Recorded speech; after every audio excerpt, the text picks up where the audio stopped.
Hello everyone, welcome to dynamic study. तो आज की क्लास में हम डिस्कस करने वाले हैं current affairs related to people and environment और ये हमारी क्लास 4th है। तो आज के टॉपिक्स हैं हमारे India and Sweden maritime cooperation agreement, CSIR, the Bharat petroleum corporation limited that is BPCL and import of polio markers. In topic के बारे में हम डिस्कस करेंगे। तो चलिए स्टार्ट करते हैं क्लास। तो पहला टॉपिक है हमारा इंडिया एंड स्वीडन का फर्स्ट मैरीटाइम कोऑपरेशन एग्रीमेंट हो रहा है। अभी कुछ समय पहले स्वीडिश रॉयल कपल आए थे इंडिया में और उसके बाद इनके बीच में, मतलब मैं दिसंबर की बात कर रही हूँ, दिसंबर 2019 की बात कर रही हूँ। तो उस टाइम पे यहाँ पर एक एग्रीमेंट साइन हुआ जिसमें इंडिया एंड स्वीडन ने एग्री किया कि वो एक कोऑपरेशन एग्रीमेंट करेंगे और मरीन से रिलेटेड होगा, जिसमें कि दोनों कंट्रीज़ आर्कटिक ओशन में एंड अंटार्कटिक रीजन्स में एक साथ काम करेगी। और इसी वजह से इस पर्टिकुलर एग्रीमेंट को नाम दिया गया है पोलर साइंस। तो इससे क्या होगा, इससे ये बेनिफिट मिलेगा इंडिया को कि इंडिया अब अंटार्कटिक ओशन तक, जो पहले भी इंडिया का वहाँ पर था बट मतलब वहाँ पे उनका सेंटर था, बट वहाँ पे बार बार जाना एक्सप्लोर करना बहुत मुश्किल होता है। तो इसके लिए स्वीडन इंडिया को हेल्प करेगा और इससे रिसोर्स एक्सप्लोरेशन इंडिया के लिए बहुत ज़्यादा ईजी हो जाएगा और इंडिया भी वहाँ पे और ज़्यादा अपनी रिसर्चेस कंटिन्यू कर पाएगा। तो इसके लिए ये बहुत ज़्यादा इम्पोर्टेंट है इंडिया के लिए। So let's move to the next topic. तो मैं यहाँ पर सिर्फ आपको मेन पॉइंट्स बता रही हूँ जो आपके पूछे जा सकते हैं एग्जाम में, जैसे कि जो पोलर साइंस किन दो देशों के बीच में साइन हुआ है, ये आपका एक क्वेश्चन बनता है। तो राइट आंसर आपका इंडिया एंड स्वीडन हो जाएगा। तो इस तरीके से यहाँ पे क्वेश्चन फ्रेम हो सकते हैं। तो मैंने यहाँ पे पूरी फुल डिटेल नहीं दी है, फुल डिटेल हमने जो नोट्स अपलोड किए हैं डिजिटल स्टोर पे वहाँ पे अवेलेबल है।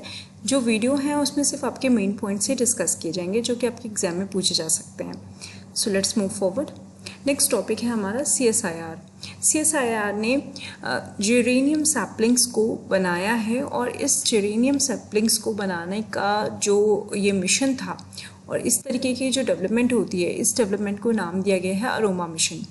तो आपसे क्वेश्चन पूछा जा सकता है कि अरोमा मिशन क्या है। अरोमा मिशन में उन क्रॉप्स को बहुत ज़्यादा फोकस किया जाता है जो कि बहुत ज़्यादा प्रमोटेड नहीं थी, बट इनका बहुत मेडिसिनल यूज़ बहुत ज़्यादा है और ये बहुत प्रोडक्टिव साबित हो सकती हैं इंडिया के लिए और इंडिया को एज अ कैश क्रॉप ये डेवलप की जा सकती हैं। और इन क्रॉप्स को प्रॉपरली डेवलप करके उसके बाद उनको उन लैंड में लगाया जाएगा जो कि अनप्रोडक्टिव हैं और वेस्ट लैंड हैं। तो इस तरीके से CSIR ने जेरेनियम के सैपलिंग्स को डेवलप किया है। जेरेनियम जो एक पौधा है, ये एंटी इन्फ्लेमेटरी पौधा है और एंटी सेप्टिक एजेंट है और अभी इसको डेवलप करना बहुत मुश्किल होता था क्योंकि ये सिर्फ ग्लास हाउस में इसको आप कंट्रोल्ड टेम्परेचर में ही इसको डेवलप कर सकते हैं। बट ये जो इसकी नई सैपलिंग्स को डेवलप किया है CSIR ने, इसको प्रॉपरली जो फार्मर्स हैं वो इसको प्रॉपरली लैंड में कल्टिवेट कर सकते हैं और एज अ क्रॉप इसको बाकी क्रॉप जैसे ही इसको लगा सकते हैं। और इससे क्या होगा कि ये जो मिशन है, अरोमा मिशन के अंडर इसको डेवलप किया जा रहा है, तो अनप्रोडक्टिव एंड वेस्ट लैंड में इसको लगाया जाएगा और वहाँ के लोग इससे बहुत ज़्यादा बेनिफिट पा पाएंगे। चलिए let's move forward. Next topic है हमारा Bharat petroleum corporation limited. Bharat petroleum corporation limited ने अपनी नई LPG बॉटलिंग प्लांट लगाया है। ये प्लांट लगा है बरकानी विलेज में जो कि बोलांगीर में है, उड़ीसा में। तो यहाँ पर आपका क्वेश्चन बन सकता है कि LPG बॉटलिंग प्लांट कहाँ पर लगा है, तो यहाँ पर ये आपका राइट आंसर होगा, that is Barkani. LPG bottling plant की जो एनुअल कैपेसिटी होगी वो ऑलमोस्ट 42 होगी, 42 लाख सिलेंडर्स की और इसका एक्सपेंडिचर भी यहाँ पर दिया हुआ है, that is 103 crore rupees. Let's move forward. Next topic है हमारा कि पाकिस्तान गवर्नमेंट ने इंडियन गवर्नमेंट से बोला है कि उनको पोलियो मार्कर्स चाहिए। ये पोलियो मार्कर्स पहले भी इंडियन गवर्नमेंट पाकिस्तान को देती थी, बट इसको सस्पेंड कर दिया गया ट्रेड को जब से कुछ महीने पहले से जब से एब्रोगेशन हुआ और उसके बाद फिर दोबारा से पाकिस्तान ने इंडिया को अप्रोच किया क्योंकि पाकिस्तान में अगेन पोलियो केसेस बहुत ज़्यादा हो रहे हैं।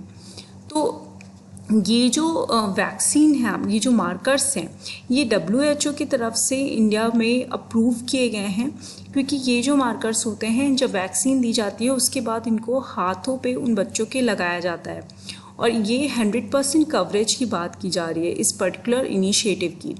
और इंडिया ने ग्लोबल पोलियो इरेडिकेशन इनिशिएटिव जो WHO का था उसकी 100% कवरेज भी करी है। तो यहाँ पर आपका क्वेश्चन ये बनता है कि कौन सी ऐसी कंट्री है जिसने global polio eradication initiative of WHO को 100% कवरेज दिया है। तो राइट आंसर आपका हो जाएगा इंडिया।